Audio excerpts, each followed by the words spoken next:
En mayo de 1945, entre las ruinas humeantes de Berlín, un joven soldado soviético llamado Dmitry Volkov escribió sus últimas páginas en un diario manchado de sangre y cenizas. Durante décadas, estas palabras permanecieron ocultas, censuradas por las autoridades soviéticas. Lo que Dmitry presenció en las calles de la capital alemana fue tan perturbador que puso en entredicho la narrativa oficial de la gloriosa victoria. Hoy, por fin revelamos el contenido de este diario que ha conmocionado a historiadores de todo el mundo. Dmitry Volkov tenía solo 23 años cuando entró en Berlín con el Tercer Ejército de Choque. Hijo de maestros de un pequeño pueblo cerca de Moscú, había sido reclutado en 1942. Sobrevivió a Stalingrado, presenció los horrores de Kursk y marchó a través de la devastada Polonia. Pero nada lo preparó para lo que encontraría en la capital del Tercer Reich. El 25 de abril de 1945, Dmitry comenzó a escribir observaciones que contradecían por completo la propaganda difundida por el Ejército Rojo. Sus palabras no eran las de un héroe triunfante, sino las de un hombre profundamente perturbado por lo que veía a su alrededor. El diario fue descubierto en 1991, tras el colapso de la Unión Soviética, escondido en el sótano de la casa de su hermana en Moscú. Ella lo mantuvo en secreto durante 46 años, temiendo represalias. 25 de abril de 1945. Hoy entramos en Berlín. Pensé que sentiría alegría, venganza por lo que le hicieron a nuestra tierra. Pero solo siento vacío. La ciudad está muerta, pero aún respira. Edificios derrumbándose, fuego por todas partes. El olor. Dios, el olor a muerte está por todas partes. Dmitry describe los primeros días en Berlín con detalles estremecedores. A diferencia de la propaganda soviética que celebraba la liberación de Alemania, sus palabras pintan una imagen mucho más sombría de la realidad. Observa el comportamiento de sus compañeros soldados y deja constancia de su propia lucha moral interna. 26 de abril. Hoy vi cosas que jamás podré olvidar. Mis camaradas, ya no son los hombres que conocí. La guerra nos ha transformado a todos. Intenté intervenir cuando vi a un grupo aterrorizando a civiles en un sótano. El sargento Petrov me apartó y me dijo, ¿recuerdas lo que hiciste en Minsk? ¿En Kiev?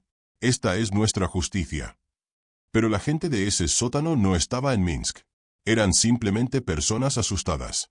Lo que Dmitry presenciaba, y que fue sistemáticamente censurado durante décadas, era el caos moral que se apoderó de Berlín durante su caída. Los historiadores estiman que entre 95.000 y 130.000 civiles fueron víctimas de la violencia durante la ocupación soviética. Pero hablar de ello estaba prohibido en la Unión Soviética. Dmitry sabía que lo arriesgaba todo al escribir estas palabras. Hoy encontré a una familia alemana escondida en un apartamento destruido. Una abuela, 2 mujeres jóvenes y 3 niños. Temblaban al verme. La abuela empezó a suplicar en un ruso entrecortado. «Por favor, señor, tenemos hijos». Dejé comida y me marché rápidamente. Dmitry comienza a cuestionar todo en lo que creía sobre la guerra y la justicia. Sus anotaciones se vuelven cada vez más filosóficas y atormentadas. Describe conversaciones con otros soldados que compartían sus dudas, pero solo en susurros, por miedo a ser denunciados a los comisarios políticos. 28 de abril. Hablé con Mikhail esta noche. Es de Leningrado. Perdió a toda su familia en el asedio. Me dijo, Dmitry, debería alegrarme al ver sufrir a los alemanes. Pero cuando miro a los ojos de estos niños hambrientos, solo veo a mi hermanita, que murió de hambre en 1942. Lloramos juntos detrás de un tanque destruido. 2 soldados del glorioso Ejército Rojo, llorando como niños. Hoy vi a un soldado alemán herido. No tendría más de 16 años. Preguntaba por su madre. Le di agua. Un teniente me reprendió. ¿Por qué desperdiciar agua en un fascista? Le respondí. Porque es un chico. El teniente escupió y se marchó. El 30 de abril, Dmitry presenció algo que cambiaría por completo su perspectiva y lo llevaría a tomar una decisión peligrosa. Describe cómo encontró a una maestra alemana escondida en un sótano con sus alumnos, intentando protegerlos de la feroz batalla que se libraba arriba. 30 de abril, hoy encontré algo que me recordó por qué luchamos, o al menos, por qué deberíamos luchar. El sótano de una escuela. Una maestra, la señora Weber, había reunido a 23 niños huérfanos y sin hogar.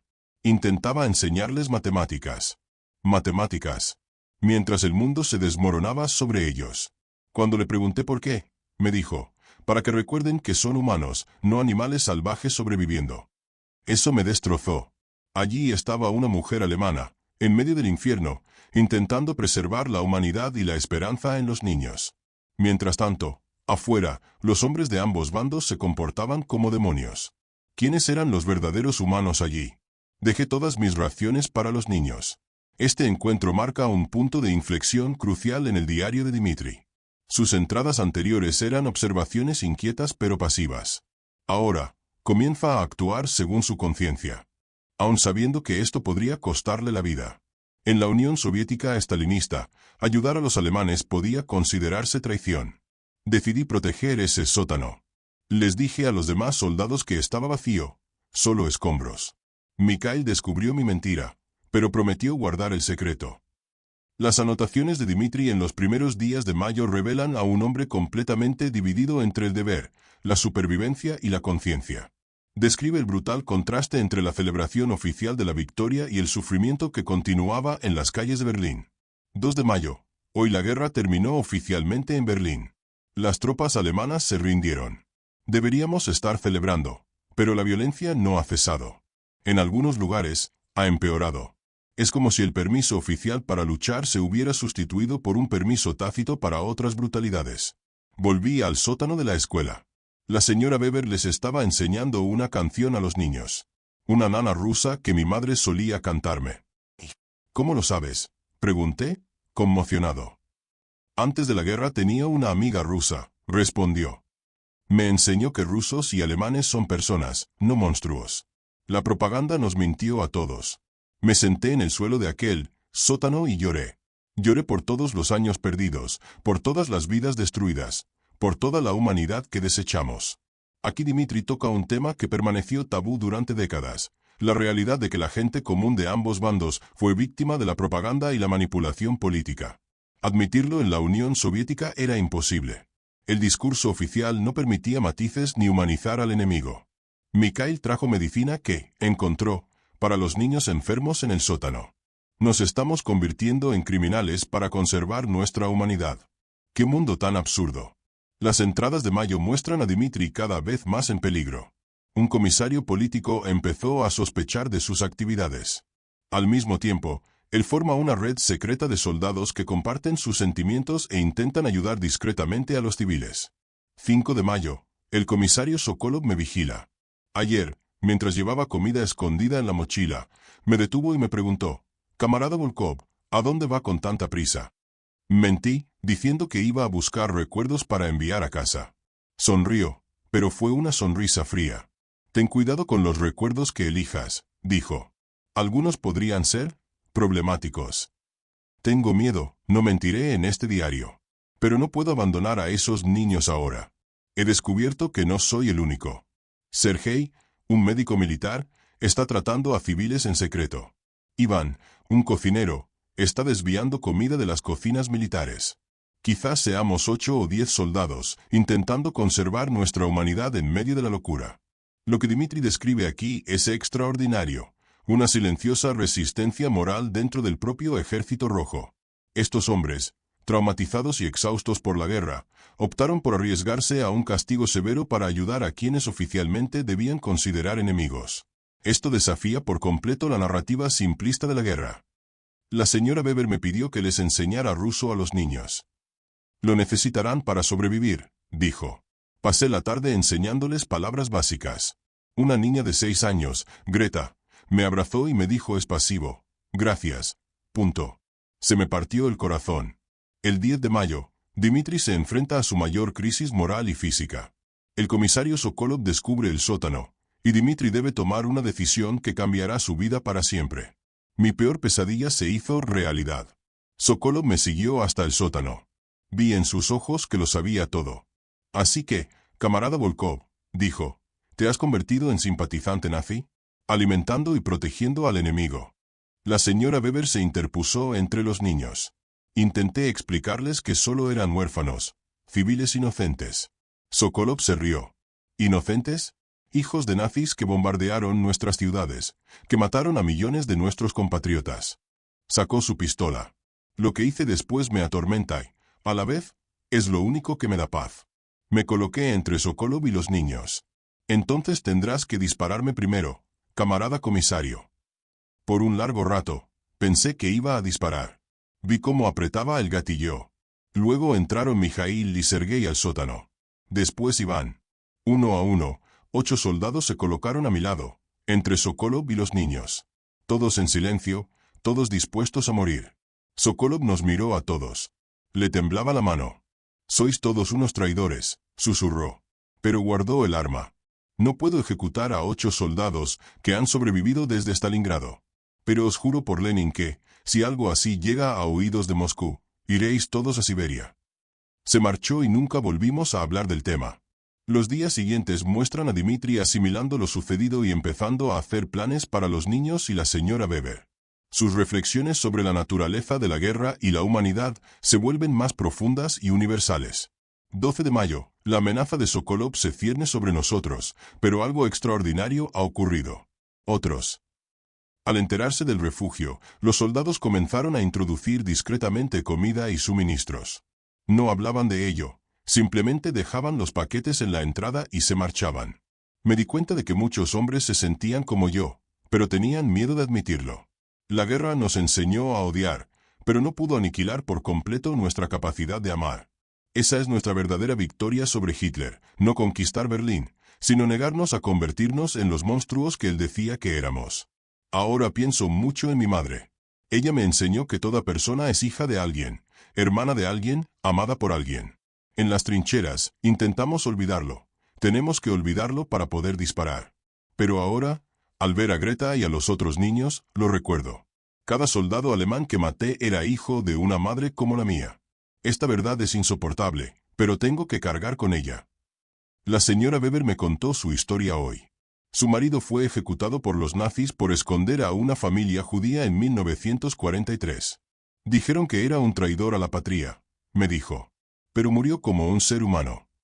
Me miró a los ojos. Como tú, Dmitri. Elegiste seguir siendo humano. Eso es más difícil que ser un héroe. Dmitri sabe que pronto lo enviarán a casa. Sus últimas entradas muestran sus esfuerzos por asegurar el futuro de los niños y sus reflexiones finales sobre todo lo que ha vivido.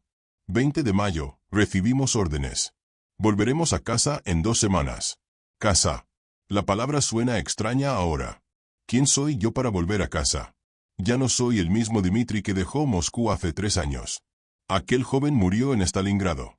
He pasado los últimos días organizando documentos falsos para la señora Weber y los niños. Sergei, nuestro médico, conoce gente que puede ayudarlos a llegar a la zona británica, donde estarán más seguros. Es arriesgado, pero no puedo dejarlos aquí cuando nos vayamos. Hoy fue mi último día con los niños. Greta me dio un dibujo de ella con su familia, incluyendo a un soldado ruso junto a ellos. Ahora eres mi hermano, me dijo en ruso. Tuve que salir del sótano para que no me vieran llorando como un niño. La señora Weber me dio las gracias, pero le dije que debería ser al revés. Me salvaste, le expliqué. Salvaste mi alma cuando casi la perdía. Me demostraste que todavía hay bondad en el mundo, incluso aquí, incluso ahora. Mañana nos vamos. Le di a la señora Weber todo el dinero que tenía, mi reloj, todo lo de valor. Nos abrazamos en silencio. No había palabras suficientes. Ella susurró, rezaré por ti, Dmitri Volkov. Y les contaré a los niños sobre los soldados rusos que eligieron ser amables cuando el mundo era cruel. 26 de mayo, última noche en Berlín. Estoy sentada entre los escombros de una ciudad que hace unos meses deseaba ver destruida. Ahora, solo siento tristeza por toda la destrucción, por todas las vidas perdidas, rusas, alemanas, todas. Esta guerra me enseñó que odiar es fácil. Propaganda, miedo, dolor, todo hace que el odio parezca natural, incluso justificable. Lo difícil es elegir el amor, la compasión, la humanidad cuando todo a tu alrededor te grita que te conviertas en un animal. No sé si podré hablar de esto en casa. En la Unión Soviética de Stalin, la verdad es peligrosa. Por eso escribí todo en este diario. Quizás algún día, cuando sea seguro, alguien lo lea y comprenda que la guerra no tiene héroes ni villanos simples. Solo hay personas que intentan sobrevivir. Algunas eligen el bien, otras sucumben a la oscuridad. Si alguien lee esto en el futuro, no idealicen la guerra. No crea héroes, obliga a la gente común a elegir, una y otra vez, ¿Qué clase de ser humano quieren ser en circunstancias imposibles? Yo elegí. Mis amigos eligieron.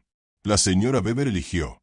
Estas decisiones lo cuestan todo, pero son las únicas que de verdad importan. Mañana regreso a Moscú. Pero una parte de mí permanecerá para siempre en aquel sótano de Berlín, con aquellos niños que me recordaron que la humanidad es una elección que hacemos cada día. Dmitri Volkov. Dmitri regresó a la Unión Soviética, donde trabajó como maestro hasta su muerte en 1989, meses antes de la caída del muro de Berlín. Nunca habló públicamente de sus experiencias, pero su hermana encontró el diario escondido tras su fallecimiento. En 1991, finalmente lo hizo público. Investigaciones posteriores confirmaron que la señora Weber y los 23 niños sobrevivieron y llegaron a la zona británica. Varios de estos niños, ya ancianos, han sido localizados por historiadores. Todos recordaban a Dmitri y a los soldados que los protegieron. Este diario sigue siendo un poderoso testimonio de que, incluso en las circunstancias más oscuras, la humanidad puede prevalecer.